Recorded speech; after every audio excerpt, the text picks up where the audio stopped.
Last ভিডিওতে আমি রিসর্টের পুরো ডিটেলস দিয়েছিলাম, আর আজকে আমি চলে এসেছি মন্দারমণি ট্রিপের পার্ট 3 নিয়ে। যেমনটা তোমরা দেখেছো, আমরা উঠেছিলাম এডিভি ক্যানভাসে, আর রিসর্টের এই ওয়াটার পার্কটায় দেখো আমরা কি মজা করছি।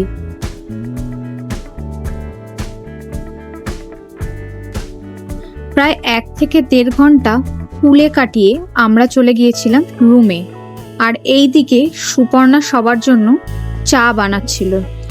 বিকেলে একটু চা আর টুকটাক স্ন্যাক্স খেয়ে আমরা রুমে কয়েকটা রিলস বানিয়ে নিয়েছিলাম, আর এই সব করতে করতে প্রায় সন্ধে হয়ে গেছিল। আর সন্ধেবেলায় রিসর্টের বাইরের পরিবেশটা জাস্ট দেখো কি সুন্দর লাগছিল। তাই আমরাও আর দেরি না করে রেডি হয়ে চলে গিয়েছিলাম নিচে।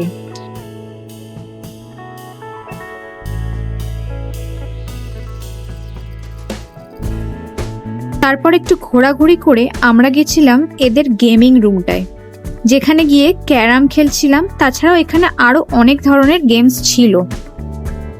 এরপর আমরা রাতের ডিনারটা রুমেই নিয়ে নিয়েছিলাম। ডিনারে ছিল ফ্রাইড রাইস, চিলি চিকেন আর সেজওয়ান চিকেন। খাবারের টেস্ট অ্যাজ ইউজুয়াল খুবই ভালো ছিল। পরের দিন সকালে ঘুম থেকে উঠেই দেখি এত সুন্দর একটা ভিউ, রুম থেকেই সমুদ্র দেখা যাচ্ছিল। তাই নিজেদের আর আটকাতে না পেরে আমরা আবারও চলে গিয়েছিলাম বিচে, আর সেখানে গিয়ে একটু ফটো তুলে ও মজা করে চলে এসেছিলাম ব্রেকফাস্টের জন্য। ব্রেকফাস্টটা আমাদের রুমের সাথেই ইনক্লুডেড ছিল, আর এখানে কিন্তু অনেক রকমের অপশন ছিল।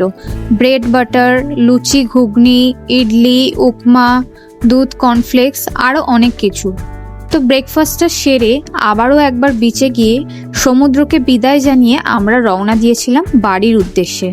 আর এটাই ছিল আমাদের 1 রাত ও 2 দিনের মন্দারমণি ট্রিপ। ভিডিওটা ভালো লাগলে প্লিজ লাইক, কমেন্ট, শেয়ার আর সাবস্ক্রাইব করে দিও। দেখা হবে আবারও একটা নতুন কোনো ভ্লগে।